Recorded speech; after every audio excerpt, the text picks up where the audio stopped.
I feel like rules sometimes, sometimes we conform to rules that just sort of stop our ability to grow. And Mm, unless it's like hurting someone or something. Otherwise, I think like you have to push the envelope. yeah. There's been too many generations that have been defined by what people think, we can achieve, or, limitations that have been imposed because of people not being able to think or dream big enough. And I think it's every generation's responsibility to show the endless possibilities to the next. Two things. My parents, for sure. I grew up in an environment where I was not shamed for my Mm, ideas. We had a logical pro and con conversation. I was raised sort of to have opinions, even mm, if the room was hostile. So I think that really gave me a sense of self. And I think it's really important in parenting for us to treat our children like they're developing their own minds, because that's so important for them to have a sense of self and feel like, they're not robots, but they're actually thinking and they have a say in their decisions. It really lends for adults being able to have a sense of confidence. And second, to really understand and accept that confidence is not something you always need. You don't, so put it in a backpack. It's okay. Give it a break. Let it be in your purse. Let it be in your wallet. Let it chill for a second. Feel insecure. Feel like scared. Feel afraid. Feel vulnerable. But when you need the confidence and you walk into that room, you'll have it because you didn't mm, keep using it. You didn't need to constantly have a, cover of, or sort of like a uniform of confidence. You don't have to always show confidence. You don't have to exude confidence. You don't. You just have to pull it out when you need it. And then when it's in the reserve, it's so much more powerful because you're allowing yourself to be all the things. I yeah. want to be able to preserve my humanity, my family, my life, my opinions. I may have chosen a public profession, but I'm not an elected official. I don't owe an explanation to anyone for the choices that I make. I'm Hmm. here to create work. I'm doing a job just like everybody else. Mine happens to be in entertainment, and it happens to have a lot of cameras on my face. It's fine. I made that deal with the devil. So I've kind of made peace with the fact that I prefer it being from a distance. Hmm. But at the same time, I think now I've been a public person for more than half my life. It's my normal. And only now have I reached a point where I'm allowing the walls to sort of fall down and letting whoever wants to know me get to know me as the person that I am. Before that, I was very protective of who I was because maybe I was insecure about who I was, or I still Mm, didn't have a sense of self. I don't know. But I think yeah. in the journey of life, I've reached a place where, I'm good with who I am.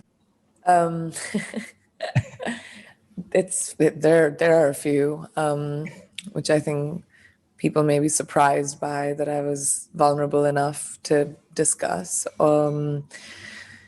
And I think my failures, my struggles, rejections, sadnesses that people have never seen.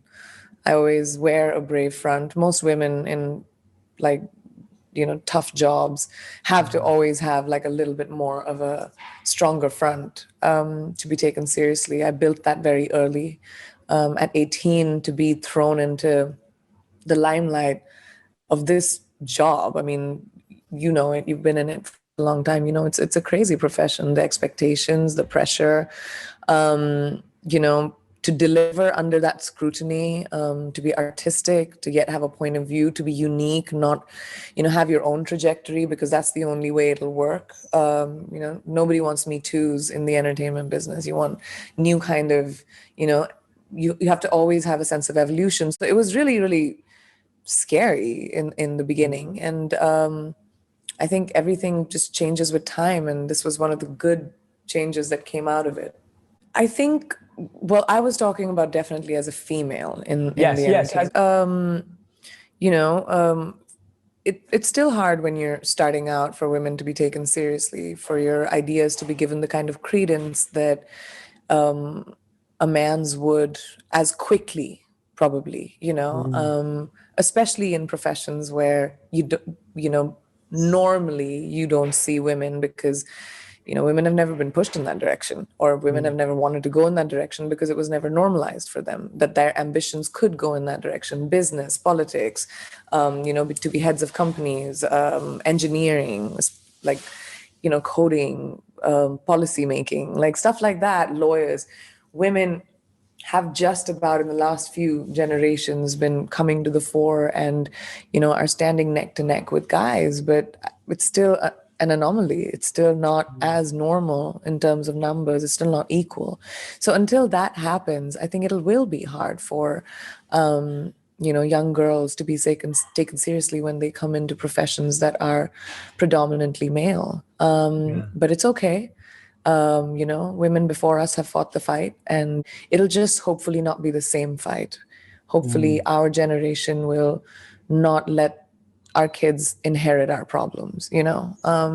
As women, we are definitely working in that direction, but I think as the world needs to sit up and take notice that this demand is loud because it's a requirement. This demand is loud because that's what's right, and that is the reflection of the world. Women are 50% of it, and we should be reflected in you know, every area. And basically feminism is that, right? Like, don't decide for me what I should be doing, when I should be doing it, and how I should be doing it. Just like Yeah, men have definitely. had that freedom, give me that. Having choice, I think, you know, Yes. a lot of Yeah. women, we are so, I am extremely privileged that I was raised by a feminist. I'm married to a feminist. I'm extremely privileged that my parents, which is why I brought up parenting earlier. Mm. A big reason I have a sense of confidence, and I'm on this side of the fight, because it's not as hard as it is on so many women around the world. I still had to fight. Of course, I had to break down the doors, and I had to, you know, prove a point to be taken seriously. I was kicked out of movies and replaced, and, you know, all the things.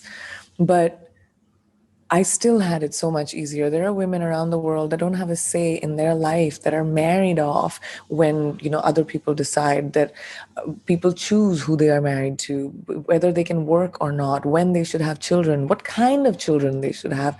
And that doesn't mean giving up culture. That doesn't mean giving up tradition.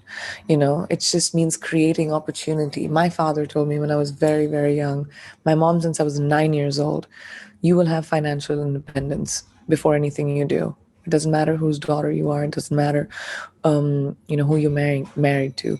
You'll stand on your own feet, and there's such a power to that. To having, you know, to be raised by parents who put that in my head. So I was ambitious from 12 years old. I decided every year what I wanted to be, and it changed